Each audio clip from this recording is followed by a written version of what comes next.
Welcome to iDream media. So cancer పెద్ద మహమ్మారి. So diabetes, BP ఇలా వచ్చినంతగా ఎక్కువగా క్యాన్సర్ అనేది వస్తుంది. క్యాన్సర్ బాధితుల సంఖ్య కూడా రోజు రోజుకి పెరుగుతుంది. అసలేంటి క్యాన్సర్? ఎందుకు వస్తుంది? క్యాన్సర్ వస్తుంది అని మనకు ముందే తెలుస్తుందా? ఎలాంటి లక్షణాలు ఉంటాయి ఒకవేళ? ఇక అంతేకాకుండా క్యాన్సర్ వస్తే ఎటువంటి ట్రీట్మెంట్స్ అందుబాటులో ఉన్నాయి? అలోపతి వైద్యమా, సనాతన వైద్యమా, హోమ్ రెమెడీసా? పూర్తి వివరాలు ఈరోజు మనతో పాటు ఉన్నారు ప్రముఖ క్యాన్సర్ స్పెషలిస్ట్ డాక్టర్ సందీప్ తులా గారు. డాక్టర్ గారు నమస్తే. నమస్తే.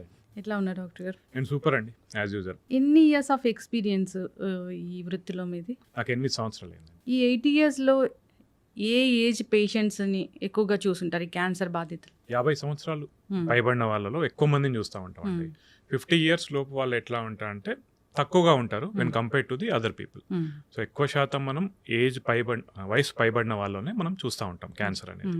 అట్లా అని చెప్పి యంగ్స్టర్స్లో రాదని కాదు, ఎక్కువ శాతం మనం చూసేది more than 50 years age group. పర్టికులర్గా ఏ రీజన్ వల్ల ఈ క్యాన్సర్ అనేది వస్తుంది? ఫస్ట్ జెనెటిక్ అండి. జెనెటిక్ అంటే ఏదో వంశపారంపర్యం అంటలేదు, మీలో ఉన్న కణాలలో మార్పుల వల్ల క్యాన్సర్ అనేది వస్తుంది ఉన్నట్టు.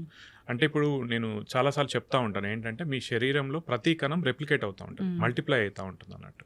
కానీ ఒక పాయింట్ వచ్చిన తర్వాత అది ఆగిపోతుంది. అంటే ఎంత రెప్లికేట్ అవ్వాలో అయి ఆగిపోతుంది.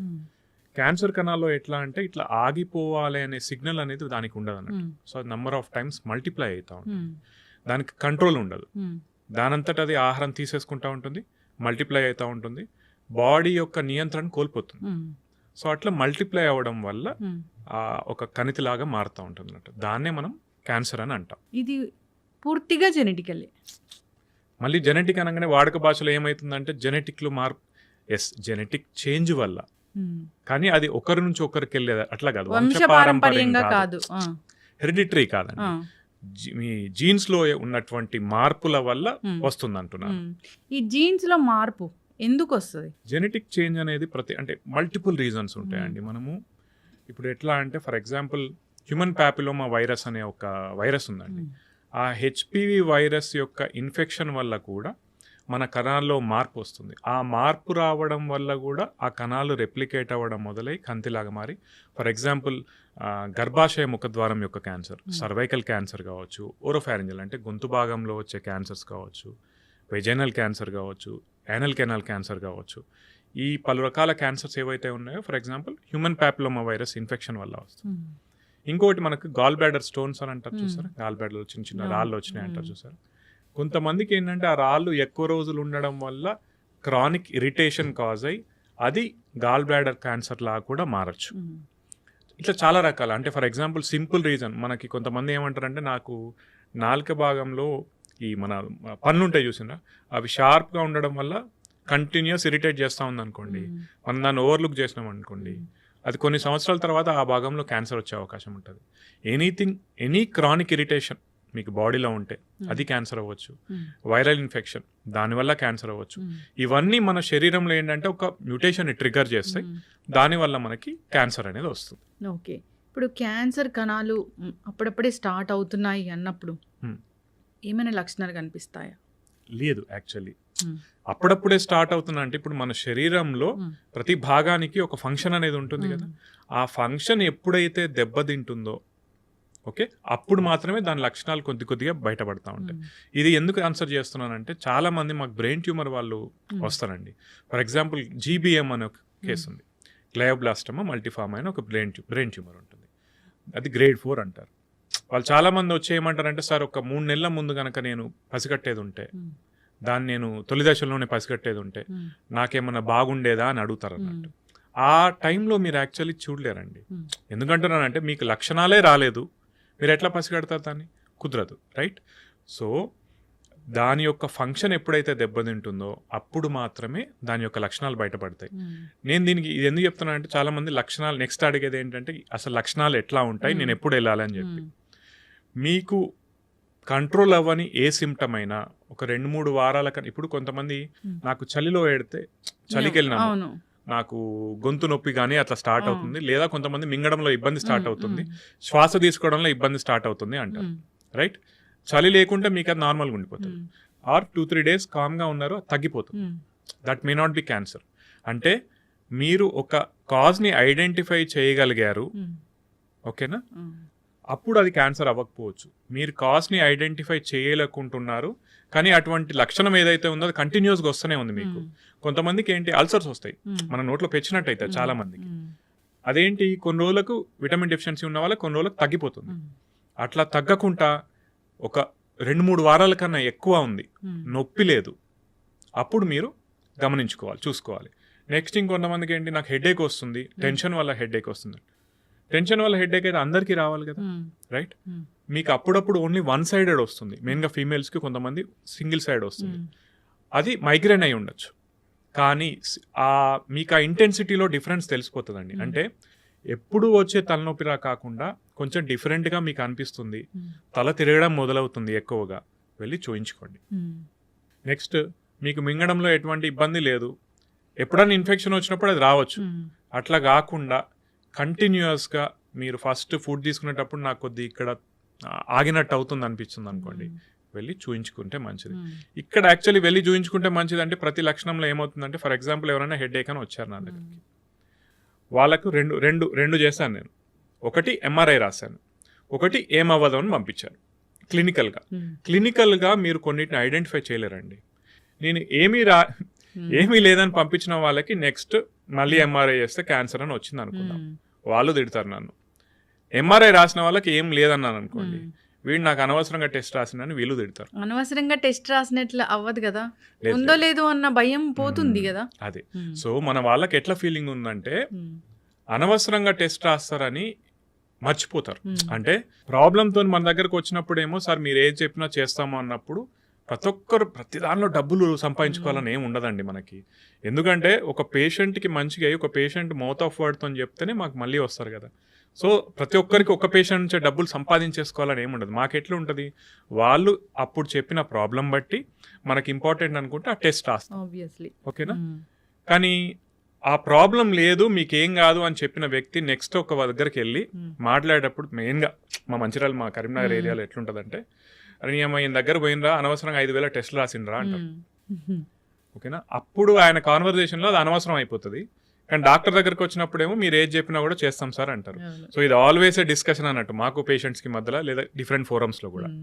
ఎస్, ఖచ్చితంగా డాక్టర్ గారు ఇప్పుడు ఈ క్యాన్సర్ లక్షణాలు అంటే మీరు చెప్పినట్లు అవి డిఫరెంట్ ముందుగా తెలియవు, ఏదైనా కొంచెం మనకి తగ్గినట్లుగా, సో ఇది నార్మల్గా లేదు అనిపిస్తే మాత్రం ఒకసారి డాక్టర్ దగ్గరికి వెళ్ళడం మంచిది. ఒకవేళ మీకు పీరియడ్స్ ఆగిపోయినాయి ఎవరికైనా కూడా, మళ్ళీ తర్వాత బ్లీడింగ్ స్టార్ట్ అయింది ఎప్పుడైనా కూడా, చుక్క బ్లీడ్ పడ్డా కూడా వెళ్ళి చూయించుకోవాలి. Menopause, post menopausal females mainly, తెల్లబట్ట అయినా కూడా, వైట్ డిశ్చార్జ్ అని, ఇవి 2 లక్షణాలు ఎందుకు ఇంపార్టెంట్గా నేను చెప్తున్నానంటే, చాలా మంది ఇది చెప్పుకోరండి ఇప్పటికీ. స్టిల్ ఈవెన్ ఎడ్యుకేటెడ్ ఫీమేల్స్ కూడా, ఇప్పుడు హైదరాబాద్ పెరిఫరీస్లో ఉన్న వాళ్ళు కాదండి, హైదరాబాద్లో ఉన్న వాళ్ళు కూడా చాలా మంది ఒక 3-4 months తర్వాత వస్తారు. ఎందుకమ్మా అంటే, వాళ్ళు ఇప్పటికీ మనం డిస్కస్ చేయరు కదా ఇంట్లో, నాకు పీరియడ్స్ వస్తుంది, మళ్ళీ బ్లీడ్ అవుతుంది, లేదా వైట్ డిశ్చార్జ్ అవుతుంది, అదొక షై ఫీలింగ్ ఉండిపోతుంది. సో నేను చెప్పేది ఏంటంటే, పోస్ట్ మెనోపాసల్ ఫీమేల్స్ ఎవరైనా కూడా ఒకవేళ బ్లీడింగ్ అవుతుంది మనకి, డెఫినెట్లీ చూయించుకోండి. వైట్ డిశ్చార్జ్ అవుతుంది, డెఫినెట్లీ చూయించుకోండి. లేదా ప్రీ మెనోపాసల్ అంటే మనకు పీరియడ్స్ రెగ్యులర్గా వస్తున్నాయి, అవి ఇర్రెగ్యులర్ అయినా కూడా డెఫినెట్లీ చూయించుకోవాలి మీరు. ఇవి ఈ ఇర్రెగ్యులర్ పీరియడ్స్ కానీ, హెవీ బ్లీడింగ్ కానీ కొన్ని టిప్స్ అనేవి ఉంటాయి, హోమ్ రెమెడీస్ అనేవి ఉంటాయి, అవి పాటించవచ్చా? హోమ్ రెమెడీస్ పాటించవచ్చండి. I'm never against home remedies. But ఎవరు చెప్పారా హోమ్ రెమెడీస్ వల్ల తగ్గుతాయని చెప్పి? అదొకటి గమనించుకోవాలి. అండ్ హోమ్ రెమెడీస్ పాటించే వాళ్ళకి నేను ఒక్కటే చెప్తానండి, ఎన్ని రోజులు పాటించాలనేది ఫిక్స్ చేసుకోండి. నేను ఒక 2 వారాలు చూస్తాను, నాకు ఇది తగ్గకుంటే ఓకే 2 weeks చూసుకో. కానీ నేను 2-3 months చూస్తున్నాను, నాకు తగ్గట్లేదు, ఉంటారండి హోమ్ రెమెడీస్ నా దగ్గర. ఏనల్ కెనాల్ క్యాన్సర్ వాళ్ళంటే మనకి లెటిన్ పోయే దారి ఏదైతే ఉంటుందో అక్కడ వాళ్ళకి పైల్స్ అనుకొని వాళ్ళ ఇంట్లోనే రెమెడీ స్టార్ట్ చేశారు, రైట్. ఎన్ని రోజులు, వారు 2 నెలలైంది, 3 నెలలైంది, 4 నెలలైంది, 5 to 6 months తర్వాత నా దగ్గరకు వస్తే జస్ట్ ఒక ఫింగర్ బెడ్ టెస్ట్ చేస్తే అక్కడ లోపల హార్డ్ మాస్ తెలుస్తుంది మనకి, ఓకేనా. సో హోమ్ రెమెడీస్ పాటించే వాళ్ళకి ఏంటంటే, సరే మీరు పాటిస్తే పాటించండి, నేను కాదన్ను, కానీ ఒక టైం లైన్ పెట్టుకోండి, ఓకేనా. లేదా మీరు అది పాటించండి, బట్ అట్లీస్ట్ ఒక డాక్టర్ దగ్గరకు వచ్చి చూపించుకొని వాళ్ళు ప్రిస్క్రైబ్ చేసిన తర్వాత, సరే మాది తీసుకోకున్నా పర్లేదు, అక్కడ ఏం లేదనుకున్న తర్వాత యూ గో విత్ యువర్. ఖచ్చితంగా డాక్టర్ చక్కగా చెప్పారు. జనరల్గా ఏంటంటే హోమ్ రెమెడీస్, పసరు వైద్యాలు, నాటు వైద్యాలు ఇలాంటివి కూడా బాగా పనిచేస్తాయి అని, ఇలాంటి క్యాన్సర్స్ కానీ అసలు డాక్టర్ దగ్గరికెళ్తే అలోపతి డాక్టర్ దగ్గరికి ఖచ్చితమైన టెస్ట్‌లుంటాయి. అది క్యాన్సర్ వల్ల వచ్చిన ట్యూమరా? లేకపోతే ఈ నార్మల్‌దా అనేది వాళ్ళకి తెలుస్తుంది. ఆ టెస్టుల ద్వారా బయాప్సీలు అలాంటివి చేస్తారు. తెలుసుకుంటారు. ఇప్పుడు ఇలాంటి వాటి దగ్గరికెళ్తే నార్మల్‌గా పసరు వైద్యాలు, సనాతన వైద్యాలు అలాంటి వాటి దగ్గరికెళ్తే టెస్టులేమి ఉండవు. అదే పట్టుకొని చూడడము అట్లనే ఉంటుంది. దానికి కావాల్సిన ఆ మందులు ఇవ్వడము, సో దాన్ని తగ్గించడం, అప్పటికప్పుడు సప్రెస్ చేయడం అలా జరుగుతూ ఉంటుంది. దీనివల్ల ఏమవుతదంటే జనరల్‌గానే అది ఎక్కువగా వేరే స్టేజ్‌కి వెళ్ళేలాగా అవుతూ ఉంటుంది. అట్లాంటి కేసులు మీరేం చూసారు? ఎన్ని చూస్తున్నారు? సో ఏదైనా బాగా సివియర్ అయ్యి మీ దగ్గరకొచ్చిన కేస్ ఏమైనా ఉందా? ఇక్కడ ప్రాబ్లమ్ ఏమవుతుందంటే హ్మ్. మీ జనరల్‌గా అందరూ హ్మ్. ఎడ్యుకేటెడ్ అయిపోయారండి. అంటే ఏ రకంగా చెప్తున్నాను అంటే మీరు అన్నారు కదా వాళ్ళకేం టెస్టులు ఉన్నాయి. లేదండి, ప్రతి ఒక్కరు పెట్ స్కాన్ చేయిస్తున్నారు. ఏం చేస్తున్నారంటే నేను ఇచ్చే వైద్యం వాడు, పెట్ స్కాన్ చేయించుకో, రెస్పాన్స్ రాకుంటే మళ్ళీ నేను వైద్యాన్ని పెంచుతాను అంటున్నారు. అట్లా జరుగుతూ ఉంది. నేను యాక్చువల్ చండీగఢ్ పీజీఐ చండీగఢ్లో చేశాను. ఓకేనా, అక్కడ హిమాచల్ ప్రదేశ్లో కూడా ఇటువంటి చాలా ఎక్కువ, ఇటువంటి నమ్మకాలు చాలా ఎక్కువ. కాకపోతే అటు సైడ్ పసరమందు వాళ్ళతో నాకు ప్రాబ్లం ఎక్కువ ఎందుకు ఉండకపోయేదంటే వాళ్ళు అట్లీస్ట్ ఏం చెప్పేటోళ్ళు అంటే మీరు అది కూడా వాడండి, నాది కూడా వాడి చూడండి, రెండు కలిపి చూడండి అంటే అక్కడ మేము ఎక్కువ అపోజ్ చేసేవాళ్ళం కాదు. ఎందుకంటే ఇట్స్ యువర్ బిలీఫ్. కానీ పసరు మందు వల్ల కొన్ని వాడడం వల్ల లివర్ పాడైన సందర్భాలు ఉంటాయి. కొన్నిసార్లు ఏం చేస్తారంటే ప్లేట్లెట్స్ కౌంట్ తగ్గిపోయి బ్లీడ్ అయ్యి వచ్చే వాళ్ళు ఉంటారు. కొన్నిసార్లు కొంతమంది ఏం చేస్తారు, వాళ్ళు చెప్పినా కూడా వీళ్ళు మా దగ్గరకు వచ్చి మెడిసిన్స్ ఏం తీసుకోరు patients. They will just continue ఆ పసరు మందులు కావచ్చు ఏదైనా అది కంటిన్యూ చేస్తారు. డిజీజ్ ప్రోగ్రెస్ అవుతుంది. ప్రోగ్రెస్ మన దగ్గరకు వచ్చినప్పుడు మనం ఏం చేయలేం. అయితే ఇలా 2 types ఆఫ్ పేషెంట్స్, అంటే మాకు బాధ ఎక్కువ ఎప్పుడు అనిపిస్తుందో నేను చెప్తానండి. మనిషికి ఏంటి ఒక ఆశ. ఇప్పుడు టర్మినల్ ఇల్ పేషెంట్స్ వచ్చారు స్టేజ్ 4. స్టేజ్ 4 అంటే మీరు గుర్తుపెట్టుకోవాల్సిన ఏంటి మేడం, ఒకప్పుడు స్టేజ్ 4 వేరు, ఇప్పుడు స్టేజ్ 4 వేరు. అంటే ఏ రకంగా చెప్తున్నానంటే సపోజ్ ఒక బ్రెస్ట్ క్యాన్సర్ వాళ్ళు ఉన్నారు, ఊపిరితిత్తులకు కానీ బోన్కి కానీ ఒకటే చోటకు వెళ్ళింది అనుకోండి, టెక్నికలీ స్టేజ్ 4. ఒకప్పుడు దానికి మనం ఏం చేసేవాళ్ళం కాదు. ఇప్పుడు ఏంటంటే టార్గెటెడ్గా మనం దానికి ట్రీట్మెంట్ చేయగలుగుతున్నాం, రైట్. కొంతమంది ఏంటి full bone stage 4. Full blown అంటే ఏంటంటే మొత్తం శరీరం అంతా ఆల్రెడీ స్ప్రెడ్ అయి ఉంటుంది, అంటే వేరే ఆర్గాన్స్ కూడా వచ్చి ఉంటుంది, మొత్తం వెళ్ళిపోయి ఉంటుంది. వాళ్ళకి ఏంటంటే కొన్నిసార్లు పాలియేటివ్ కేర్ అడ్వైస్ చేస్తాం. అంటే వాళ్ళకి ఎటువంటి సిమ్టమ్స్, ఇప్పుడు నొప్పి ఉంది, నొప్పి కంట్రోల్ చేయడానికి, రైట్, వాంతులు అవుతున్నాయి, వాంతులు తగ్గేందుకు, ఓకేనా, ఇటువంటి చెప్పడం తప్పితే యాక్టివ్ ట్రీట్మెంట్ ఏం చేయం. అటువంటి వాళ్ళని తీసుకుపోయి మీరు పసరు మందులో లేదా ఎవిడెన్స్ లేనటువంటి మందులో ఏవో ఇస్తున్నారు, మీ ఆశ కొద్దీ మీరు ఇస్తున్నారు, దాంట్లో తప్పు లేదండి. ఇప్పుడు నేనున్నా కూడా ఫ్యామిలీ మెంబర్స్ పొజిషన్లో సరే ఏదో కొద్దిగా ఆశ ఉంటుంది కదా అని చెప్పి దానిలో ఎటువంటి తప్పు లేదు, తీసుకెళ్ళండి. కొంతమంది ఏం చేస్తున్నారంటే cases, early cases, for example నా దగ్గర ఒక పేషెంట్ ఉన్నారు, నాందేడ్ నుంచి ఉన్నారు, టంగ్ క్యాన్సర్ ముందు భాగంలో వచ్చింది, ఆయనకు ఆపరేషన్ చేస్తే సరిపోయేది, చిన్నగా ఉన్నప్పుడు వచ్చాడు, ఇక్కడ మా దగ్గరకు వచ్చాడు, ఓకే ఆపరేషన్ చెయ్యాలి అన్నాం, వెళ్ళిపోయాడు. 6 నెలల తర్వాత వచ్చాడు. 6 నెలల నుంచి వాళ్ళ లోకల్లో ఆయుర్వేదిక్ డాక్టర్ దగ్గర మందులు తీసుకుంటాం, పెరిగింది. ఇప్పుడు ఇనాపరబుల్ స్టేజ్ 4. టంగ్లో ఏంటంటే ఇనాపరబుల్ అయిపోయి కింది భాగాలకు పోయి వేరే భాగాలకు వెళ్ళకున్నా కూడా దాన్ని స్టేజ్ 4 అని కన్సిడర్ చేసుకుంటాం. ఇప్పుడు దానికి ఏం చేస్తాం? అయితే డాక్టర్ గారు ఇక్కడ ఇంకోటి ఉంది, ఈ మీ దగ్గర రాగానే మందులు అవన్నీ చాలా కాస్ట్లీ ఉంటాయి, టెస్ట్లు అన్నీ రాస్తారు, అన్నీ చాలా డబ్బులతో కూడుకున్న పని. సరే అందరూ ఎఫర్ట్ చేయలేరు కదా, వెళ్ళి ఆయుర్వేదాలు చెట్ల మందులు అనేసరికి అవి మీ మరీ అంత ఎక్కువ కాస్ట్ కూడా ఉండవు అని ఆ విధంగా కూడా వెళ్తూ ఉన్న పరిస్థితి. ఎందుకంటే వైద్యం చాలా ఎక్కువ కాస్ట్ అయిపోయింది. ఇక్కడ నేను చెప్పేది ఏంటంటే మీరు ఇంకోటి గమనించాలి, మీరు కాస్ట్ ఎక్కడ ఉంటుంది? ప్రైవేట్ హాస్పిటల్స్లో. మరి మనకు క్యాన్సర్కి సంబంధించినటువంటి గవర్నమెంట్ హాస్పిటల్స్ కూడా ఉన్నాయిగా, అక్కడ ఫ్రీగా అయిపోతుంది కదా, మరి అక్కడికి వెళ్ళొచ్చు కదా. ఇంకొకటి ఏంటంటే కాస్ట్ బెనిఫిట్, మీరు ఎంత డబ్బు పెడితే ఎంత బెనిఫిట్ వస్తుందని చూసుకోవాలండి. మీరు డబ్బు పెట్టలేని పక్షంలో ఏంటి, మనకు గవర్నమెంట్ హాస్పిటల్స్ ఉన్నాయి, గవర్నమెంట్ స్కీమ్స్ ఉన్నాయి, అది వాడుకోవచ్చు కదా. ఒకవైపు ఏమో మీకు ఎవిడెన్స్ బేస్డ్ మెడిసిన్ ఉంది, ఇంకో వైపు ఏమో ఏం లేదు, ఎవిడెన్సే లేదు ఇంకో వైపు, అయినా కూడా మనం అక్కడికే వెళ్తున్నాం. దానివల్ల ఉపయోగం ఏంటి? ఎవిడెన్స్ బేస్డ్ వైద్యమే, కానీ ఒక్కొక్కసారి దీనిలో కూడా తగ్గని కేసెస్ ఉంటాయి, డెఫినెట్లీ ఉంటాయండి. ఇంకొక ఇప్పుడు చాలా మంది ఏం చేస్తారంటే మీ కీమోథెరపీ వల్ల తగ్గదు, రేడియేషన్ వల్ల తగ్గదు, సర్జరీ వల్ల తగ్గదు అంటే మేమే చెప్తున్నాం అన్నీ తగ్గవు. Stage wise, site wise, cancer బట్టి ఉంటుంది ట్రీట్మెంట్. కానీ నేను బ్లాంకెట్ స్టేట్మెంట్ మిగతా వాళ్ళలాగా ఇవ్వలేను కదా. ఒకటి మీరు తగ్గని కేసు పట్టుకొని, ఓకేనా, పర్సంటేజ్ చూసుకోవాలండి. ఇక్కడ ఏం చేస్తున్నారంటే, ఇక్కడ నేను చాలా మంది ఒక మాట అంటాను. ఇప్పుడు సపోజ్ ఒక వ్యక్తి ఇక్కడ ఉన్నాడు, నేను బర్రెవరా అన్నాను అనుకోండి. సపోజ్ నువ్వు గాడిదవి లేకుంటే బర్రెవి అన్నాను, రైట్? ఆయన గాడిదనా బర్రెనా ప్రూవ్ చేయాల్సిన బాధ్యత నాది, కానీ ఆయన మీద లేదు, రైట్? అర్థమవుతుందా? ఇప్పుడు ఈ టైప్ ఆఫ్ డిస్కషన్ చేసే వాళ్ళు ఏమంటారంటే, మీకు కీమోథెరపీ పని చేయదు, అది నువ్వు ఇచ్చే ట్రీట్మెంట్ ఏం పని చేస్తుందో ఫస్ట్ దాని ఎఫికసీ మాట్లాడాలండి. అర్థమవుతుందా?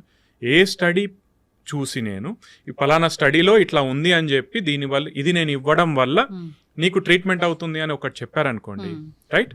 దాన్ని ఫాలో అవ్వాలి. కానీ వీళ్ళు ఎంతసేపు వీళ్ళ టాక్టిక్స్ ఏముంటాయంటే, మీరు అన్నట్టే డాక్టర్స్ డబ్బులు తీసుకుంటారు, హాస్పిటల్స్ ఖర్చు అవుతుంది, నేను ఫ్రీ, అక్కడ ఏం ఫ్రీ ఉండదు. సరే, ఫ్రీ అన్న మాట కూడా పెడదాం. మీరు చూసుకోవాల్సింది ఖర్చు కాదండి, ఫస్ట్ ఎఫికసీ చూసుకోండి ఒకటి. ఇంకొకటి, నేను ఒక ఆయుర్వేదిక్ సీనియర్ ప్రొఫెసర్ ఒక ఆయన మెసేజ్ పెట్టారు, మీరు మాట్లాడే చాలా తప్పుగా ఉంటుంది అని చెప్పి. నాకు బాధ అనిపించింది. ఇప్పుడు ఆయుర్వేదం మీద గౌరవం ఉందండి. నేను చాలాసార్లు చెప్తాను, నాకు ఆయుర్వేదం మీద గౌరవం ఉంది. గౌరవం వేరు, ఫ్యాక్ట్స్ వేరు, రైట్? మీరు ఆయుర్వేదిక్ ట్రీట్మెంట్ ఏదైతే ఉందో మనకు చాలా సంవత్సరాల నుంచి ఉంది మన దగ్గర అంటే దాన్ని ఇంప్రూవైజ్ చేయాలి కదా. మరి నా మీద లేదే ఆ బాధ్యత, నాది కాదు ఆ బాధ్యత. మీరు ప్రొఫెసర్స్, మీరు ఎప్పటి నుంచో ఉన్నవాళ్ళు, దాని మీద స్టడీస్ చేయొచ్చు కదా. ఒకవేళ మీకు గనక ఫండింగ్ లేదు అనుకుంటే మీరు గవర్నమెంట్ నుంచి ఫండింగ్ తెచ్చుకోవాలి, రైట్? మరి నా బాధ్యత కాదు కదా.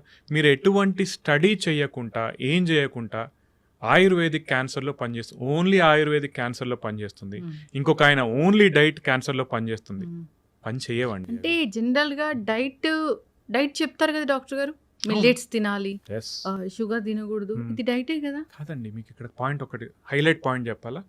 డైట్ని ఎవ్వరు వ్యతిరేకం కాదు, కానీ డైట్ వల్ల ఇప్పుడు నేను మిమ్మల్ని అడుగుతాను అనుకోండి, మేడం మీరు ఓన్లీ డైట్ చేస్తే క్యాన్సర్ క్యూర్ అవుతుంది అని అంటున్నారు, మీరు నమ్ముతారా? నమ్మరు, రైట్? అది నేను చెప్పేది. డైట్ అనేది ఇంపార్టెంట్. డైట్ అంటే మీరు ప్రాపర్ డైట్ తీసుకోవాలి, దానికి ఎవరు వ్యతిరేకం కాదండి. కానీ నేను ఓన్లీ డైట్తో క్యూర్ చేస్తా, పాసిబుల్ కాదు. ఆయుర్వేదంతో నేను క్యూర్ చేస్తా, పాసిబుల్ అవ్వదు. అట్లీస్ట్ నాకు స్టడీస్ లేవండి, ఓకేనా? ఇంకొకటి, వీళ్ళు జనరల్ మెంటాలిటీ ఏం చేస్తారంటే, క్యాన్సర్ కణాలు గ్లూకోజ్ ఎక్కువగా యూజ్ చేస్తాయి కాబట్టి మనం వీళ్ళకి గనక గ్లూకోజ్ని తక్కువ చేస్తే, వీళ్ళకి ఎనర్జీ వెళ్ళేది తక్కువ చేస్తే గనక మనం క్యాన్సర్ని అరిగట్టచ్చు. ఎట్లా అరిగడతావు? ఒకటి. రెండోది, నీకు ఓన్లీ క్యాన్సర్ కణాలైనా గ్లూకోజ్ యూజ్ చేసుకునేది, మిగతా బాడీ కణాలు కూడా యూజ్ చేసుకుంటాయి, మరి వాటి సంగతి ఏంటి? వాటికి కూడా కదా. ఇంకొకటి, మీరేంటంటే ప్రపంచంలో వీళ్ళకన్నా మేధావులందరూ కూడా స్టడీస్ కోర్ట్ ఏవైతే ఉన్నాయో వాళ్ళన్నింటినీ వీళ్ళు షేర్ చేస్తారు గ్రూప్స్లలో, డిఫరెంట్ గ్రూప్స్లో. కానీ అక్కడ గమనించాల్సింది ఏంటంటే, ప్రపంచంలో ఉన్న ఏ సైంటిస్ట్ కూడా మోడర్న్ మెడిసిన్ వాడకుండా ఓన్లీ డైట్తో క్యూర్ చేస్తా అని అన్నారు. మన దగ్గర ఉన్న మేధావులు మాత్రమే అంటారు. ఆయుర్వేదిక్ ఏదైతే ఉందో, వీళ్ళు ఆయుర్వేదిక్, మళ్ళీ చెప్తున్నాను, డిఫరెంట్ ఫోరమ్స్లో మాట్లాడుతున్నాం కాబట్టి చెప్తున్నాను అండి, ఆయుర్వేదిక్ ఎవరు వ్యతిరేకం కాదండి. కాకపోతే వాళ్ళు ఇంకా స్టడీస్ చేయాల్సిన అవసరం ఉంది. గవర్నమెంట్ ఇప్పుడు ఆయుష్ మినిస్ట్రీ ఉంది, ఆయుష్ మినిస్ట్రీ నుంచి బడ్జెట్ తీసుకోవాల్సిన అవసరం ఎవరిది? మీది. మరి మీరు చేయకుండా ఇప్పుడు already existing evidence based medicine ఏదైతే ఉందో దాన్ని కౌంటర్ చేస్తాను అంటే ఇది వ్యాపారం తప్పితే ఇంకేం కాదు. అవును, ఇది ఎవిడెన్స్ బేస్డ్ మెడిసిన్, ఇది అందరూ ఆమోదించిన వైద్యం. అవునండి, అలోపతి బ్రతికిస్తారు ప్రాణాలని. సరే, దగ్గు, జలుబు, జ్వరాలు, చిన్న వాటికంటే ఇంట్లో ఉన్న హోమ్ రెమెడీస్ అవి అయితే ఓకే, ఎంతవరకు బాగానే పనిచేస్తాయి. అయితే డాక్టర్ గారు, జనరల్గానే ఇప్పుడు మీరు అన్నట్లుగా హ్యూమన్ ప్యాపిలోమా వైరస్ వల్ల సర్వైకల్ క్యాన్సర్ వస్తుంది, థ్రోట్ క్యాన్సర్ కూడా దానివల్లే వస్తుంది. థ్రోట్ అంటే మనకి యాక్చువల్లీ జనరల్ వాడుక భాషలో చెప్తున్నాను నేను. థ్రోట్ అంటే ఇక్కడ చాలా భాగాలు ఉంటాయి, ఓరోఫారింగ్స్ అని ఉంటుంది అన్నట్టు, దానికి రిస్క్ ఉంటుంది. గొంతు భాగంలో అనుకోండి రిస్క్ ఉంటుంది. ఓకే, ఇప్పుడు దానికోసం వ్యాక్సిన్ ఉంది కదా? Definitely, yeah. అట్లా ఇంకా ఏ క్యాన్సర్స్ కి వ్యాక్సిన్ ఉంది? మెయిన్ గా మనం వాడేది ఓన్లీ హెచ్పివి అండి. ఎందుకంటే ఇక్కడ మనం ఐడెంటిఫై చేయగలిగాం more than 90% of the cancers of cervix, oropharynx, ఇవి రిలేటెడ్ టు హెచ్పివి అని మనం ఐడెంటిఫై చేయగలిగాం కాబట్టి దానికి అగేన్స్ట్ గా మనం వ్యాక్సిన్ తయారు చేసుకోగలిగాం. అట్లనే హెపటోసెల్లార్ కార్సినోమా, లివర్ క్యాన్సర్ ఉంటుంది చూసారా, మోస్ట్ ఆఫ్ ద క్యాన్సర్స్, చాలా రకాల క్యాన్సర్స్ ఏవైతే లివర్కి సంబంధించినవి ఉంటాయో అవి హెపటైటిస్ వల్ల వస్తాయి. సో హెపటైటిస్ వ్యాక్సిన్ వేసుకున్నా కూడా దాని నుంచి మనం ప్రొటెక్ట్ చేసుకోవచ్చు. ప్రోస్టేట్కి సంబంధించినటువంటి కూడా ఒక వ్యాక్సిన్ వస్తుంది కానీ ఇంకా అందుబాటులో రాలేదు. ఇవి మూడింటికే కానీ మిగతా వాటికి ఇప్పుడైతే ప్రస్తుతానికైతే వ్యాక్సిన్స్ లేవు. ఇప్పుడు క్యాన్సర్ సెల్స్ అసలు బాడీలో అసలు గ్రో అవ్వకూడదు అంటే ఒక రకమైన వాటర్ ఉంది, అది తీసుకుంటే అసలు మంచిగా పనిచేస్తుంది, ఆల్కలైన్ వాటర్ అంటున్నారు. నిజంగా మ్యాజిక్ చేస్తదా డాక్టర్ గారు అది? మరి మీరు వేస్తారో లేదో నాకు తెలియదు కానీ మల్టీ లెవెల్ మార్కెటింగ్ స్కీమ్ అని చెప్పాను కదండి. MLM స్కీమ్స్ అంటే ఏంటంటే గొలుసు కట్టు వ్యాపారాలు అంటారు. అంటే మీరు నా దగ్గర తీసుకొని ఇంకో ముగ్గురికి అమ్మండి, మీకు వాళ్ళ నుంచి వచ్చే కమిషన్ వస్తాయని చెప్తారు. ఈ ఆల్కలైన్ వాటర్ ప్రమోట్ చేసే చాలా కంపెనీస్ అటువంటివి అండి. ఓకేనా, మీరు ఫస్ట్ కొంటే మీరు ఇంట్లో ఫిట్ చేసుకుంటే 1,50,000 అండి. మీరు ఇంకో వాళ్ళకి ఎవరికైనా ఫిట్ చేయిస్తే కనుక ఆ వాటర్ వచ్చే అది ఫిట్ చేస్తే కనుక దాని నుంచి సంబంధించిన 25,000 నుంచి 50,000 మీకు వస్తాయని చెప్తారు. ఇవన్నీ మార్కెటింగ్ స్కీమ్స్ తప్పితే ఎక్కడ కూడా ప్రూవెన్ లేదండి. మీరు మళ్ళీ అందరూ యాంటీగా మాట్లాడతారు, ఏంటి మీరు నిజంగా తెలిసే మాట్లాడతారు. లేదండి, ప్రూఫ్ లేదు. ప్రూఫ్ ఉంటే నేను ప్రతి దానిలో ఏం చెప్తానంటే, ప్రూఫ్ ఉంటే నేనే దాన్ని తీసుకొని నేనే మార్కెట్ చేసుకుంటా, నేనే బిజినెస్ చేస్తాను దాని నుంచి. లేదండి, దిస్ ఇస్ ఆల్ ఫాల్స్. అంతే. అసలు క్యాన్సర్ రాకూడదు, అరికట్టాలి, ముందే ప్రివెంట్ చేసుకోవాలి అంటే ఏం లేదా డాక్టర్ గారు? ఉన్నాయండి, చాలా ఉన్నాయి, కానీ మనం ఫాలో అవ్వని. అంటే ఏంటంటే, ఫర్ ఎగ్జాంపుల్ మన బరువుని కంట్రోల్లో పెట్టుకోవాలి, ఒబీస్ అవ్వకుండా చూసుకోవాలి మనం. ఓకే, ఎందుకంటే obesity is indirectly link to cancer. Okay, బరువు పెరిగితే ఆ హార్మోనల్ ఇంబ్యాలెన్సెస్ కావచ్చు, మైక్రో ఎన్విరాన్మెంట్ అంటారు, మన శరీరంలో ఒక ప్రపంచం అనుకోవచ్చు, దానిలో సబ్అక్యూట్ ఇన్ఫ్లమేషన్ అంటారు, ఆ చేంజెస్ వల్ల కూడా క్యాన్సర్ వచ్చే అవకాశాన్ని పెరిగినట్టు మనం బరువుని కంట్రోల్లో పెట్టుకోవాలి. ఓకేనా, ఒబెసిటీని. జంక్ ఫుడ్ తింటాము. నెక్స్ట్ ప్రాపర్ డైట్ తీసుకోవాలి. గ్రీన్ లీఫీ వెజిటేబుల్స్ కావచ్చు, మనకు ఆహారం మంచిగా తీసుకోవాల్సి ఉంటుంది. ఇప్పుడు మనము ఎక్కువ శాతం, ఇప్పుడు నేను ఎన్ని చెప్పినా మళ్ళీ వాళ్ళ పోయి మేబీ స్విగ్గీ జొమాటో నుంచి బయట నుంచి ఆర్డర్ పెట్టుకుంటాను. అర్థమవుతుందా మేడం? మనం ప్రాపర్ డైట్ తీసుకుంటూ చెడు అలవాట్లకు దూరంగా ఉంటూ, అంటే స్మోకింగ్ కావచ్చు, ఆల్కహాల్ కావచ్చు, వీటన్నిటికీ దూరంగా ఉంటూ మనము మన ఫిట్నెస్ని బాగా మెయింటైన్ చేస్తూ ఒబెసిటీని కంట్రోల్ చేసుకుంటూ ఇవన్నీ ఉంచుకుంటే కనుక మళ్ళీ ఇక్కడ ఏంటంటే ఇవన్నీ ఉన్న క్యాన్సర్ రావంటే వస్తాయి, కానీ ఇవన్నీ లేని వాళ్ళతో కంపేర్ చేస్తే మీకు తక్కువగా వస్తాయి. ఇవి ఎందుకు చెప్తున్నా అంటే, మన చుట్టుపక్కల ఉన్న వాళ్ళు ఒక నలుగురు ఇవన్నీ పాటించే వల్ల క్యాన్సర్ వచ్చింది అనుకోండి, మనకేం ఫీలింగ్ వస్తుంది? వీళ్ళందరూ పాటించారు కదా, అయినా వీళ్ళ క్యాన్సర్ వచ్చింది, సో ఏం పాటించినా వస్తుంది, పాటించకున్నా వస్తుంది. యోగా చేస్తారు, డైట్ చేస్తారు, అసలు నాన్ వెజ్ తీసుకోరు, అసలు చెడు అలవాట్లు లేవు, అయినా క్యాన్సర్ వచ్చింది. సో మీరు ఆలోచించాల్సింది ఏంటంటే, క్యాన్సర్ మల్టీ ఫ్యాక్టోరియల్ అండి. అంటే నేను మంచి పోషకాహారం తీసుకుంటాను, నాకు క్యాన్సర్ రాదు, రిస్క్ తగ్గుతుంది. ఇది మంచి పాయింట్. ఏంటంటే, మీకు ఏ పని చేసినా కూడా మీరు క్యాన్సర్ వచ్చే రిస్క్ని తగ్గించుకుంటున్నారు, కానీ జీరో చేసుకోరు. ఓకేనా, అది గమనించాలి. అది గమనించకుండా నీ చుట్టుపక్కల వాళ్ళతో కంపేర్ చేసుకొని నువ్వు వాళ్ళ అలవాట్లను కాకుండా నువ్వు చెడు అలవాట్లను అలవాటు చేసుకుంటే రిస్క్ పెంచుకున్న వాళ్ళు అవుతారు. ఇంకొకటి గుర్తుపెట్టుకోవాల్సింది ఏంటంటే, ఇప్పుడు మీరు నేను కంపేర్ చేసుకోవాలనుకుంటే మనం ఇష్టపడం, చూసారా? నేను మీతో ఎందుకు కంపేర్ చేసుకోవాలనుకుంటాం, రైట్? మంచి విషయాలు, ఇప్పుడు బాడీలో నువ్వు నాకంటే మంచిగా ఉంటావా, నేను నీకంటే ఇట్లా అనుకున్నప్పుడు మనం అస్సలు కంపారిజన్కి ఒప్పుకోం ఒకరితో. కానీ ఇటువంటి విషయాల్లో మాత్రం మనం కంపారిజన్కి రెడీగా ఉంటాం. నేను అందరికి అదే చెప్తాను, అట్లా కాదు, ఇంకొకరితో కంపేర్ చేసుకోవద్దు. ఒకరు సిగరెట్ తాగినా లేదా ఒక బీడీ తాగినా క్యాన్సర్ వచ్చే రిస్క్ డిఫరెంట్ ఉంటుంది. ఒకరు 10 సిగరెట్లు 20 సిగరెట్లు తాగినా కూడా రిస్క్ డిఫరెంట్ ఉంటుంది. ప్రతి శరీరం డిఫరెంట్, రైట్? మీకు ఏది మంచో చూసుకోవాలి, కానీ పక్క వాళ్ళని కంపేర్ చేసుకుంటూ పక్క వాళ్ళకి వచ్చిందో రాలేదో అని చెప్పి మీ అలవాట్లను మార్చుకుంటా ఉంటే మళ్ళీ అల్టిమేట్లీ మనమే ఇబ్బంది పడతాం. ఇంకొక డాక్టర్ గారు, నేను ఈ మధ్య ఒక వీడియో చూశాను, స్ట్రెస్ ఉంది బాగా, ఎక్కువ ఆలోచిస్తారు, పక్క వాళ్ళ మీద పగ తీర్చుకోవాలనుకుంటూ ఉంటారు, ఎప్పుడు వాళ్ళ పక్కన వాళ్ళ గురించి ఆలోచిస్తారు అన్నప్పుడు అలాంటి వాళ్ళకి కూడా క్యాన్సర్ వస్తుందంట.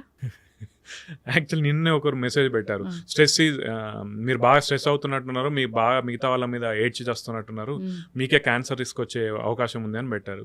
సరే వీళ్ళు ఇట్లా అంటున్నారేంటి అని చెప్పి మళ్ళీ ఒకసారి చూసానండి, అట్లేం లేదండి. డైరెక్ట్ యాక్చువల్లీ ఏంటంటే, స్ట్రెస్ఫుల్ లైఫ్ డెఫినెట్లీ మీకు హార్మోనల్ ఇంబ్యాలెన్సెస్ కావచ్చు, మీ శరీరంలో డిఫరెంట్ చేంజెస్ తీసుకొస్తాయి, కానీ ప్రస్తుతానికైతే ఏ స్టడీ లింక్ చేయట్లేదు. అట్లని చెప్పి స్ట్రెస్ లేని వాళ్ళకు రాదు, స్ట్రెస్ ఉన్న వాళ్ళకి వస్తుందని కాదండి. Again this is different. అంటే రిస్క్ పెరుగుతుందా లేదా, మీరు ఏదైనా స్టడీ ఉందా అని నాకు అడిగారనుకోండి, లేదండి. జనరల్ కాకపోతే ఇట్లా చెప్తే మళ్ళీ అందరు ఏమంటారో నాకు తెలియదు. నేనైతే ఏమంటాను, స్ట్రెస్ తగ్గించుకోవాలి. ఆబ్వియస్లీ మీరైనా stressful life is not good for your health. కానీ దానివల్ల క్యాన్సర్ వస్తుందా నాకు తెలియదండి, ఎక్కడైతే నేను చూడలేదు, ఏ స్టడీ అయితే లేదు. మేబీ ఇన్ ద ఫ్యూచర్ వస్తే నేను యాక్సెప్ట్ చేస్తాను. డిఫరెంట్ ఆర్గాన్స్ కి క్యాన్సర్ ఎందుకు వస్తుంది అది అడుగుతాను నేను. షూర్. జనరల్ అవేర్నెస్ కోసం. లంగ్స్ ఎందుకు వస్తుంది? ఊపిరితిత్తుల క్యాన్సర్ ఫస్ట్ మనకు మేజర్ రిస్క్ ఫ్యాక్టర్ ఎక్కువ శాతం మందికి స్మోకింగ్ అండి. అది డైరెక్ట్ కావచ్చు, ఇండైరెక్ట్ కావచ్చు. అంటే మీ ఇంట్లో వాళ్ళు ఎవరు స్మోక్ చేసింది మీరు పీల్చుకున్నా కూడా వచ్చే అవకాశం ఉంటుంది. గుట్కా కావచ్చు, టొబాకో ప్రోడక్ట్స్ ఏ ఉన్నా కూడా రిస్క్ ఎక్కువ. ఓకేనా. ఎయిర్ డస్ట్ పొల్యూషన్ వల్ల వస్తుందా లేదా అనేది ఇంకా స్టడీస్ జరుగుతున్నాయి, కానీ ప్రూవెన్ ఎవిడెన్స్ అయితే లేదు ప్రస్తుతానికి. మేబీ ఇన్ ద ఫ్యూచర్ రావచ్చు. ఎందుకంటే ఒకప్పుడు కొన్ని ఫ్యాక్టరీస్లో పనిచేసే వాళ్ళకి డైరెక్ట్ దాని డస్ట్ ఇన్హలేషన్ వల్ల లంగ్ క్యాన్సర్ ఎక్కువ వచ్చే అవకాశం ఉందని కొన్ని స్టడీస్ చెప్పాయి, కానీ కన్క్లూజివ్ ఎవిడెన్స్ రాలేదు. సో ఇన్ ది ఫ్యూచర్ మనం maybe will get a study wherein ఈ పొల్యూషన్ వల్ల కూడా వచ్చే అవకాశం ఉంటుంది అని చెప్పి. ఇవి మనం డిటెక్టబుల్ రిస్క్ ఫ్యాక్టర్స్ అండి. Undetectable risk factors will never know lung cancer సంబంధించినంత వరకు. ఇంకా ఎక్కువగా చూస్తాం ఏంటంటే థ్రోట్ క్యాన్సర్, విమెన్ లో కూడా ఎక్కువ చూస్తున్నాం. అది ఎందుకు? థ్రోట్ క్యాన్సర్ ఇంతకుముందు చెప్పినట్టు major risk factor human papilloma virus అండి. సో నేను అందరికీ ఏం చెప్తున్నా అంటే, ఈ మధ్యకాలంలో ఒకవేళ 9 నుంచి 15 సంవత్సరాల ఆడపిల్లలు మీ ఇంట్లో ఉంటే కనుక, మగవాళ్ళు కూడా ఉంటే కనుక, పిల్లలకి హెచ్పివి వ్యాక్సిన్ వేయించేసేయండి. మీరు దాదాపు 70 to 80% ఆఫ్ ది రిస్క్ తగ్గించుకున్న వాళ్ళు అవుతారు. ఇంకొకటి సింపుల్గా మనం చూడాలనుకుంటే, మనకు టొబాకో పెట్టుకుంటారు కదా, తంబాకు పెట్టుకుంటారు, వాళ్ళకు రిస్క్ ఉంటుంది. ఇంకొకటి మా నాన్నమ్మ ఎక్కువ భాగాలు పెట్టుకునేది. ఓకేనా. మా అన్నయ్య మొన్న అంటున్నాడు, వాళ్ళకి ఏం కాలేదు కదరా అంటే, రిస్క్ ఉంటుంది. అది భాగాలు, సింపుల్ భాగాలు పెట్టుకున్నా కూడా, జర్దా పెట్టుకున్నా కూడా రిస్క్ ఉంటుంది. అది ఎవరికి వస్తుందో చెప్పలేం. మనకు షార్ప్ అండ్ టీత్ అంటారు. టీత్ షార్ప్గా ఉన్నా కూడా అది కంటిన్యూస్ ఇరిటేట్ చేసినా కూడా ఒక పాయింట్ ఆఫ్ టైంలో క్యాన్సర్గా మారచ్చు. అది కూడా one of the risk factor. ఇప్పుడు హ్యూమన్ ప్యాపిలోమా వైరస్ అన్నారు కదా, అవునండి, 2-3 టైమ్స్ చెప్పారు దాని గురించి. ఇప్పుడు నాకు అది ఎక్కడి నుంచి వస్తుంది డాక్టర్ గారు? సెక్షువల్ ట్రాన్స్మిషన్ అండి. సెక్షువల్ ట్రాన్స్మిషన్ ద్వారా వచ్చే అవకాశం ఎక్కువ ఉంటుంది. అందుకే మనం ఈ ఏజ్ గ్రూప్లో 9 నుంచి 15 సంవత్సరాల వరకు ఎందుకు అంటామంటే, ఆ ఏజ్ గ్రూప్లో వాళ్ళు ఇంకా సెక్షువల్లీ యాక్టివ్ ఉండరు కాబట్టి ఆ ఏజ్ గ్రూప్లో ఇస్తే మంచిది. ఇంకొకటి ఏంటంటే, యాక్చువల్లీ ఇండియన్ పాపులేషన్కి ఏమంటామంటే 26 సంవత్సరాల వరకు కూడా ఇవ్వచ్చు అని చెప్పి. ఎందుకంటే వెస్ట్రన్ పాపులేషన్తో కంపేర్ చేసుకుంటే మనకు పెళ్లి కాకముందు సెక్షువల్ యాక్టివ్ ఉండే వాళ్ళు చాలా తక్కువ మంది ఉంటారు when compare to the western population. So 26 years వరకు ఇచ్చుకున్నా కూడా ఏమవ్వదు అని చెప్తా ఉంటాం. ఇంకా ఈ పొట్టలో క్యాన్సర్ ఈ మధ్య ఎక్కువగా వింటూ ఉన్నాము. హెచ్ పైలోరీ బ్యాక్టీరియా, దానికోసము ఇంకా అంతే కదా, రకరకాల ఆల్సర్స్ అసలు మనము నార్మల్గా ఈ ఈనులు ఇలాంటివి తీసుకొని దాన్ని అలా సప్రెస్ చేయడం వల్ల అదే పెద్ద క్రానిక్ అయిపోయి క్యాన్సర్ వస్తుంది అని. దానిలో వాస్తవం ఎంత? అది ఎట్లా తగ్గించుకుంటాం? అది యాక్చువల్లీ వాస్తవమే. ఏంటంటే క్రానిక్ అల్సర్స్ ఏవైతే చాలా మందికి ఉంటాయో అవి ఫ్యూచర్లో క్యాన్సర్గా డెవలప్ అయ్యే అవకాశం ఉంటుంది అన్నట్టు. సో అందరికీ ఏంటంటే ఎండోస్కోపీ చేసి వాళ్ళు టెస్ట్ చేసుకుంటారండి. హెచ్ పైలోరీ కనుక ఉంటే కనుక అది వాళ్ళకి రిస్క్ ఫ్యాక్టర్. సో దాన్ని తగ్గించుకునేందుకు యాక్చువల్లీ మనకు కిట్ ఉంటుంది, టాబ్లెట్స్ ఉంటాయి, అది వేసుకుని తగ్గించుకుంటే మంచిది. ఇంకొకటి కోలాన్ క్యాన్సర్, పెద్దపే క్యాన్సర్ కూడా మనకు ఎక్కువ అవుతూ ఉంటుంది అన్నట్టు. ఇది ఎవరికి ఎక్కువ అంటే రెడ్ మీట్, అంటే ప్రాసెస్డ్ మీట్స్ కానీ రెడ్ మీట్ కానీ ఎక్కువ తినే వాళ్ళు ఎవరైతే ఉంటారో వాళ్ళలో ఎక్కువ చూస్తాం. అందుకే కోలాన్ క్యాన్సర్ మనం వెస్ట్రన్ పాపులేషన్లో ఎక్కువ చూస్తూ ఉంటాం. ఇప్పుడు మన దగ్గర కూడా ఫుడ్స్ ఎక్కువ తీసుకుంటున్నాం, ప్రాసెస్డ్ మీట్స్ కానీ రెడ్ మీట్ కానీ ఎక్కువ తీసుకుంటున్నాం కాబట్టి మనకు కూడా ఆ అవకాశం పెరుగుతుంది. కాకపోతే when compare to the western population, ఇది నాకు అందరూ వచ్చి ఏమంటారంటే, సార్ నేను ఇప్పుడు మీట్ తీసుకోవడం ఆపేస్తే మంచిదా అంటే, కాదండి.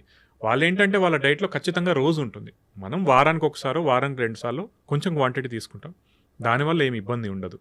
ఓకేనా. సో మీరు కంప్లీట్గా మీట్ మానేయాల్సిన అవసరం అయితే లేదు. You can have that. అంటే వెజ్ నాన్ వెజ్ ఇలా కంపేర్ చేస్తే నాన్ వెజిటేరియన్స్లో ఎక్కువగా క్యాన్సర్ వచ్చే రిస్క్ ఉంటుంది? లేదు, నాన్ వెజిటేరియన్స్లో ఎక్కువ వస్తుందని కాదు. Only processed meats or red meat తీసుకునే వాళ్ళలో రిస్క్ ఎక్కువగా ఉంటుంది.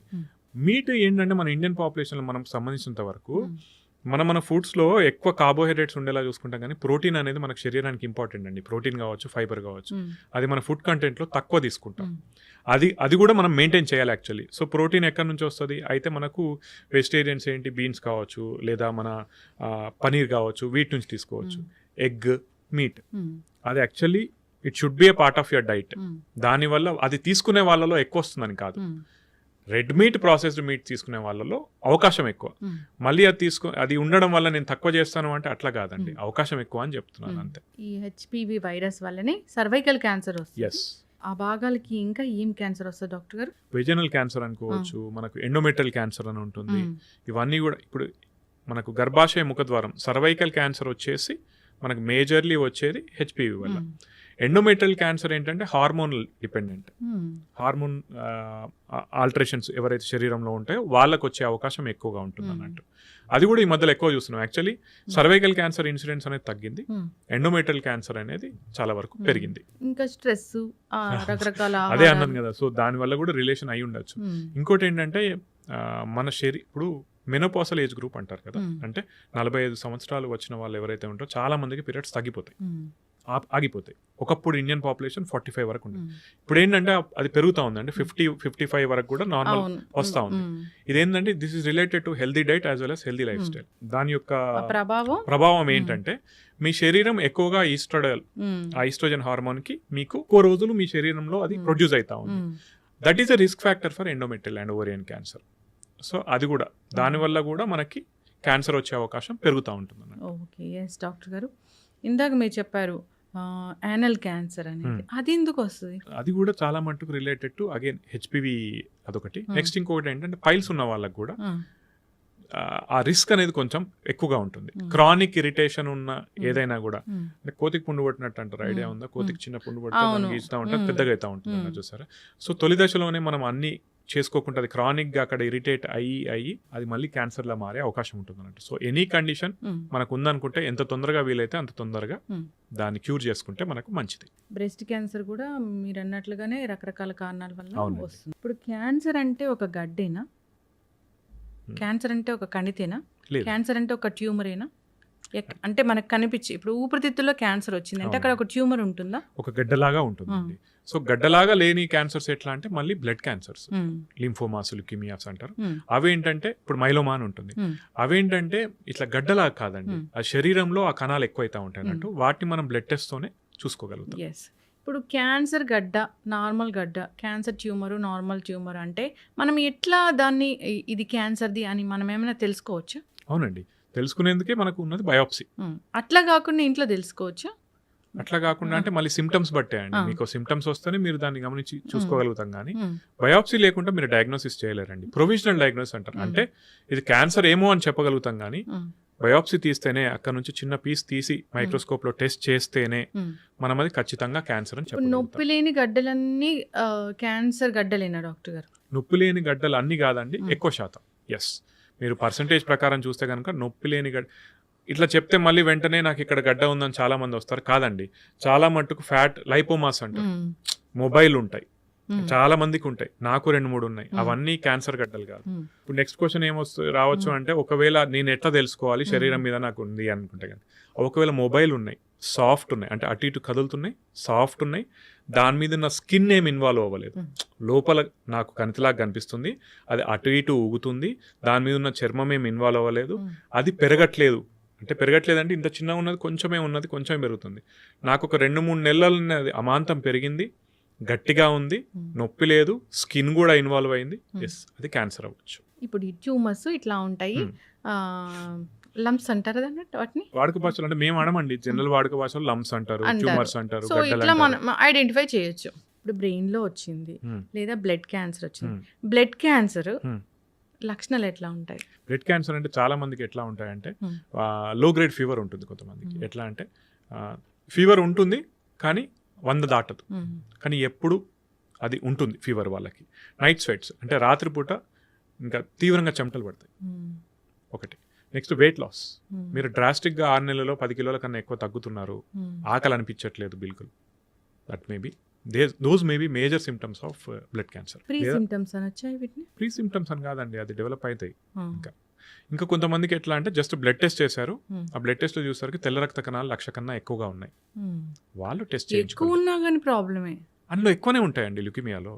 జనరల్ గా తెల్ల రక్త కణాలు ఎక్కువ ఉంటాయి, అదేదో మన ఇమ్యూనిటీ బాగున్నట్టు అట్లా కాదా? అట్లా కాదు, ప్రతికి రేంజ్ ఉంటుందండి.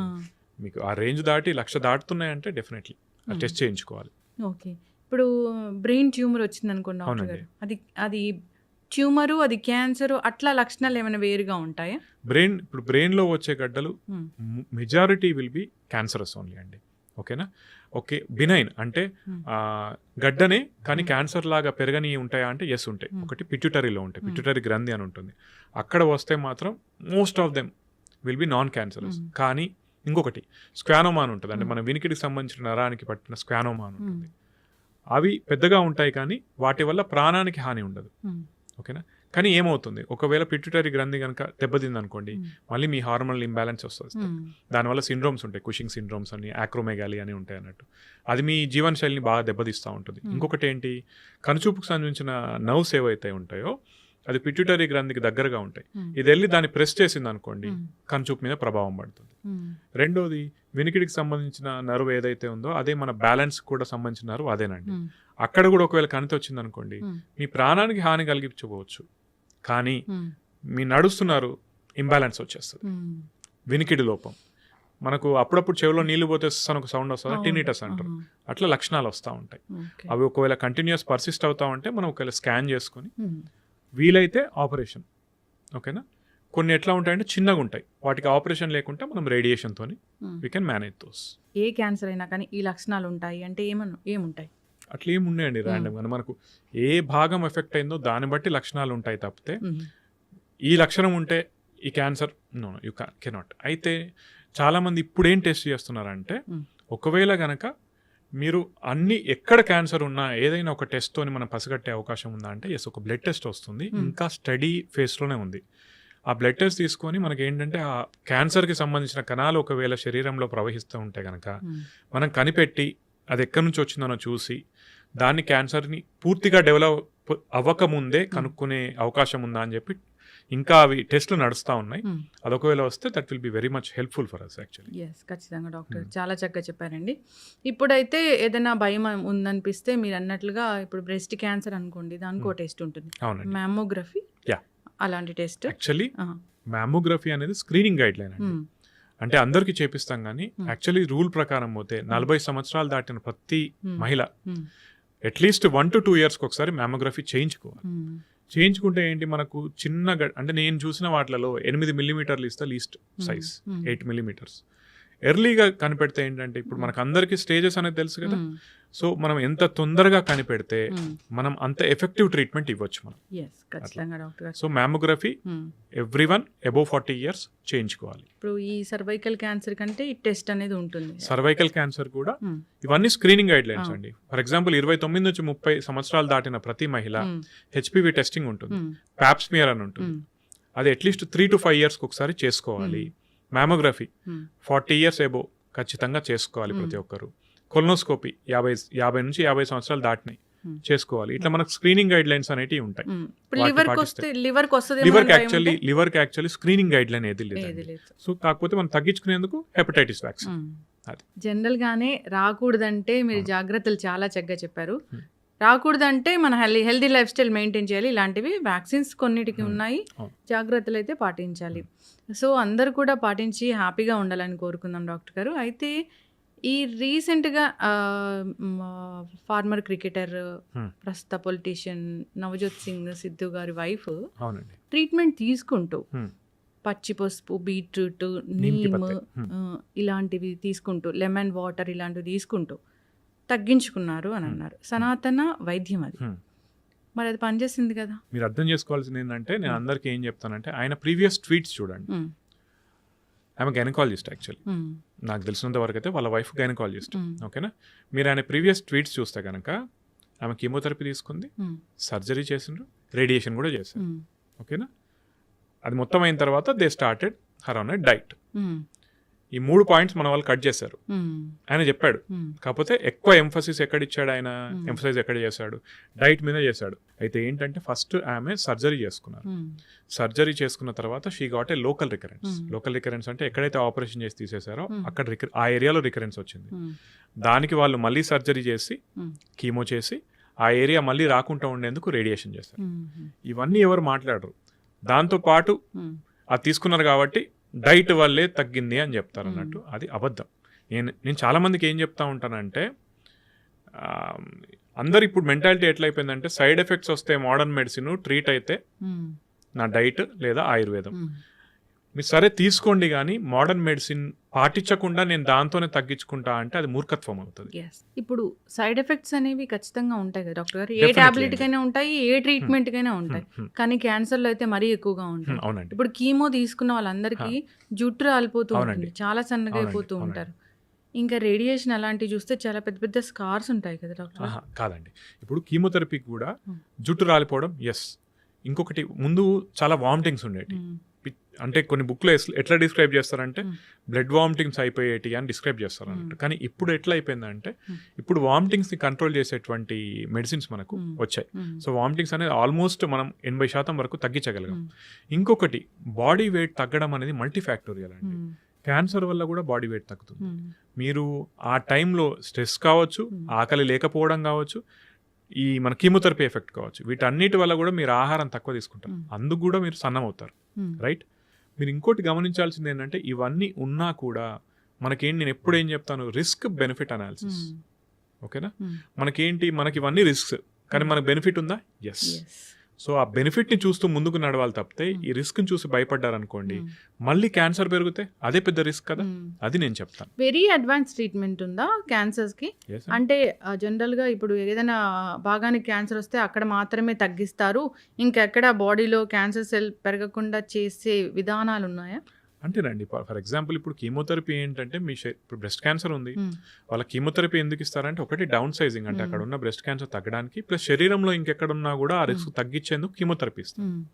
ఆపరేషన్ అండ్ రేడియేషన్ ఎందుకు చేస్తారు? ఏ భాగంలో అయితే ఉందో అది తీసేసేందుకు మనకు ఆపరేషన్ చేస్తారు, ఆ భాగంలోనే మళ్ళీ రాకుండా ఉండేందుకు will give radiation. So your entire body is covered, ఎక్కడైతే వచ్చిందో అది కూడా కవర్ అయింది. అంతేగాని మొత్తం శరీరం అంతా రాకుండా చేసేందుకు ఏమి ఉండదు అనేది లేదండి.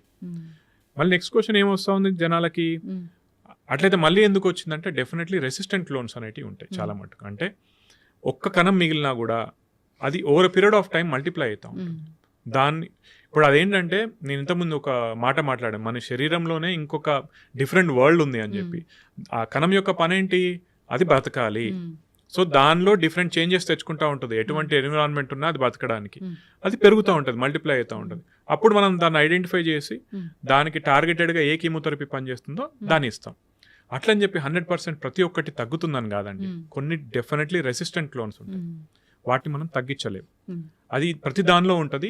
ఈ విషయంలో మోడర్న్ ఎవిడెన్స్ బేస్డ్ మెడిసిన్ ఇంకా ఇంప్రూవ్ అవ్వాల్సిన అవసరం ఉంది. డైట్స్ మాట్లాడుకుంటే మీరు చెప్పారు ఇంతకుముందు, ప్యాక్డ్ ఫుడ్ అలాంటివి తీసుకోకూడదు, జంక్ ఫుడ్ అలాంటివి తీసుకోకూడదు, నార్మల్గా మన ఇంట్లో తీసుకునే ఫుడ్ ఓకే అని అన్నారు. ఓకే కదా నార్మల్గా ఇంట్లో తీసుకునే ఫుడ్ అంటే? ఎస్ అండి, డెఫినెట్లీ ఓకే.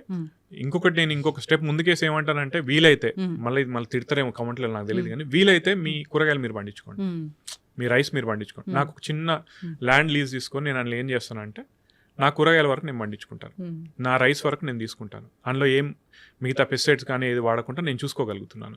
ఓకేనా, అందరూ అట్లా చేసుకోకపోవచ్చు, కానీ వీలైతే కనుక అది పాటించండి. ఎందుకంటే అట్లీస్ట్ ఇప్పుడు ఇంకొకటి ఏంటంటే దీని స్టడీస్ కూడా ఉన్నాయండి, మనం ఫెర్టిలైజర్స్ కానీ పెస్టిసైడ్స్ వాడడం వల్ల క్యాన్సర్ వస్తుందా అని స్టడీస్ ఉన్నాయి. అది యూజ్ చేసేటువంటి ఫార్మర్స్కి ఎక్కువ రిస్క్, కానీ అల్టిమేట్లీ ఎండ్ కన్జ్యూమర్కి అంత రిస్క్ కాదని స్టడీ ఉంది. ఓకేనా, కానీ నేను ఇంకా ఏమంటానంటే ఇప్పుడు తెలియకపోవచ్చు, నేను ఇంతకుముందు ఏమన్నానంటే ప్రతి శరీరం ఒకటే రకంగా పనిచేయకపోవచ్చు, మీకు అది రిస్క్ అవ్వచ్చు. దాన్ని తగ్గించేందుకు ఏం చేయాలో మీ అంతటా మీరే చూసుకోవాలండి. నా మట్టుకు నేను ప్యూర్ మిల్క్, నాకు సంబంధించిన నా బర్రె ఉంది ఒకటి, దాని నుంచి తెచ్చుకొని తాగుతాను. నాకు సంబంధించిన వరకు నాకు వీలవుతుంది కాబట్టి. మళ్ళీ నాకు పెద్ద డబ్బులు ఏం లేవండి, నేను అనేది అది కూడా లీజే తీసుకున్నాను ల్యాండ్. మళ్ళీ కమెంట్లలో ఎవరైనా పెడుతున్నాను డబ్బులు ఎక్కువ అని చెప్పి, నా ల్యాండ్ లీజ్ తీసుకున్నాను, దానిలో నాకు సంబంధించిన వరకు ఫుడ్ గ్రో చేసుకొని, అంటే నా మట్టుకున్న రిస్క్ ఫ్యాక్టర్స్ నేను తగ్గించుకోగలుగుతున్నాను. మీ బాడీ, మీ శరీరం రిస్క్ తగ్గించుకోవాల్సిన బాధ్యత మీది. అది ఎట్లా వీలవుతుంది అనేది మీరు చూసుకోవాలి. అయితే డాక్టర్ గారు ఇప్పుడు నాన్ స్టిక్స్, అల్యూమినియంస్, ఆయిల్స్, మీరు అన్నట్లుగా very polished rice, sugar, salt ఇలా చెప్తారు కదా, ఈ లిస్ట్లో ఏముంటాయి అసలు క్యాన్సర్ని బాగా వచ్చేలాగా చేసేవి మన ఇంట్లో ఉండే? ఆర్టిఫిషియల్ స్వీట్నర్స్ కావచ్చు అండి, ప్లస్ ఇప్పుడు కల్తీ బాగా ఎక్కువైపోతుంది. ఇప్పుడు షుగర్ మీరు తినేది ఆర్టిఫిషియల్ షుగరా, లేకుంటే ఆర్టిఫిషియల్ స్వీట్నెస్ యాడ్ చేసిన షుగరా, లేదా న్యాచురల్లీ వచ్చిన షుగరా అనేది, అంటే మన చెరుకు నుంచి తీసినటువంటి దాని నుంచి వచ్చిందా అనేది మనకు ఐడియా లేదు. అంటే ఈ షుగర్లో కూడా ఆర్టిఫిషియల్ ఉండొచ్చు. అంటే నేను ఇంకొకటి ఏంటంటే, మీరు ఒకవేళ నాన్ స్టిక్ అది ఉందన్నారు కదా, దాని మీద చాలా స్టడీస్ జరిగినాయండి. యాక్చువల్లీ నాన్ స్టిక్ ఏవైతే ఉన్నాయో దాని నుంచి వచ్చే మెటీరియల్ సపరేట్గా చూస్తే, అంటే ల్యాబ్ గ్రౌండ్లో చూస్తే కనుక, ల్యాబ్ ఎన్విరాన్మెంట్లో చూస్తే that may B link to cancer. కానీ అది వాడడం వల్ల, దానిలో ఎక్కువసేపు ఫ్రై చేయడం వల్ల మనిషికి క్యాన్సర్ వచ్చిందా అనేది ఇంకా తెలియలేదు. కానీ నేనేమంటానంటే, నీకు అక్కడ దానిలో ఏదో ఒకటి, ఇప్పుడు అంతెందుకండి ఆర్టిఫిషియల్ కలర్స్ కూడా, కొన్ని ఆర్టిఫిషియల్ కలరింగ్ ఏజెంట్స్ కూడా క్యాన్సర్కి రిస్క్ అని వచ్చింది. ఇప్పుడు మనం బయట మంచూరియా కావచ్చు ఏ తిన్నా కూడా అందులో ఆర్టిఫిషియల్ కలరింగ్ ఏజెంట్స్ యూస్ చేస్తారు. ఐస్ క్రీమ్ అంటారు for example. Ice cream is not ice cream, తెలుసు కదా మీకు అది. అవును. ఐస్ క్రీమ్ అన్ని రిఫైన్డ్ ఆయిల్స్ నుంచి తయారు చేస్తారు. ప్యూర్ మిల్క్ నుంచి తయారు చేసేటి కొన్ని బ్రాండ్సే ఉన్నాయి. దానిలో కలరింగ్ ఏజెంట్స్ యాడ్ చేస్తారు, దాన్ని అవన్నీ చేస్తారు కదా. కానీ మరి అవన్నీ తింటాం కదా మనం. నేను అనేది ఏంటంటే వాటికి రిస్క్ ఉంది, ఇంకా ప్రూఫ్ లేదు, బట్ మీరు తగ్గించుకోగలిగితే చాలా మంచిది. ఆయిల్ ఏది మంచిది అంటారు డాక్టర్ గారు? ఇప్పుడు చాలా మంది ఆలివ్ ఆయిల్ వాడతారండి. మేము చిన్నప్పుడు పల్లి నూనె వాడేటోళ్ళం. ఇంట్లో వాళ్ళు అంటే వాళ్ళు అక్కడ పల్లీల నుంచి తీసిచ్చేవాళ్ళు, డైరెక్ట్ వాడేవాళ్ళం. గానుగ నూనె ఏదో చేసి వాడుతూ ఉన్నారు. చాలా ఆయిల్, సన్ఫ్లవర్ ఆయిల్ మంచిది అంటారు, కానీ నీకు వచ్చిన సన్ఫ్లవర్ ఆయిల్ కాదో నీకు తెలియదు. కల్తీలు ఎక్కువైపోయాయండి. అంటే నేను దానిలో ఏం భాగస్వామ్యం లేదు నాకు, కానీ నా ఉద్దేశం ఏంటంటే కల్తీలు ఎక్కువైపోయాయి. మీకు తెలిసి ఇంకొకటి ఏంటంటే చాలా మంది బ్రాండ్స్ ఉంటాయి చూసారా, బ్రాండ్కి ఎక్కువ డబ్బు అని చెప్పి చిన్న బ్రాండ్స్ తీసుకునే అవకాశం ఉంటుంది. ఇదేదో బిజినెస్ ప్రమోషన్ అని కాదు, కానీ కొన్నిసార్లు ఏమంటాయంటే కొన్నిసార్లే మళ్ళీ నేను చెప్పేది, మనం ఎక్కువ డబ్బులు పెట్టినప్పుడు వాళ్ళు క్వాలిటీ అనాలిసిస్ అనేది కొంచెం ప్రాపర్గా చూసుకోగలుగుతారు. సో మీరు కనుక అఫోర్డబుల్ అయితే any good brands they are good for you. ఖచ్చితంగా డాక్టర్ గారు, చాలా చక్కటి ఇన్ఫర్మేషన్ అండి. మన జీవన విధానం ఎలా ఉండాలి, క్యాన్సర్ రాకుండా ఎలాంటి జాగ్రత్తలు తీసుకోవాలి, ఎలాంటి ఆహార నియమాలు పాటించాలి, వస్తుందని ఎలా తెలుస్తుంది, లక్షణాలు ఏముంటాయి, మనము వదిలేస్తే అది ఎక్కువగా పెద్ద క్యాన్సర్ అయ్యే అవకాశం ఉంటుంది, వేరే స్టేజ్కి వెళ్ళే అవకాశం ఉంటుంది, ట్రీట్మెంట్స్ ఏమున్నాయి, మనం ఏం తప్పులు చేస్తున్నాం ట్రీట్మెంట్స్లో కూడా. సో చాలా చక్కగా చెప్పారు డాక్టర్ గారు. ఈ పాడ్కాస్ట్ సిరీస్ అనేది కంటిన్యూ చేద్దాం క్యాన్సర్ గురించి. జనరల్గా నాకు ఇంకా చాలా క్వశ్చన్స్ ఉన్నాయి. షూర్ అండి. మా మిత్స్ ఏంటి, ఫ్యాక్ట్స్ ఏంటి, ఇలాంటివి కంటిన్యూ చేద్దాం డాక్టర్ గారు. చాలా చక్కటి ఇన్ఫర్మేషన్ అండి. ధన్యవాదాలు. Thank you so much. And for more videos, Please subscribe to iDream. Please subscribe to iDream. Please subscribe iDream. And please subscribe to iDream. For more videos, subscribe to iDream. please like, share and subscribe to the channel. Congratulations, iDream. Subscribe to iDream. Subscribe to iDream. So subscribe to iDream Media. iDream ki iDream team andarki huge congratulations. Please subscribe iDream Media. Please subscribe to iDream. Subscribe iDream. Please subscribe to iDream. iDream అంటే నా కళల ఛానల్ను subscribe చేసుకున్న నోరు తిరుగుతలేదు, మీరైతే గంట గుర్తు కొట్టండి. For more such videos, please subscribe to iDream. Subscribe to iDream. Please subscribe to iDream. Please subscribe iDream Media. Please do subscribe to iDream. Please subscribe to iDream Media. For best entertainment and information, please subscribe iDream. And don't forget to subscribe to iDream.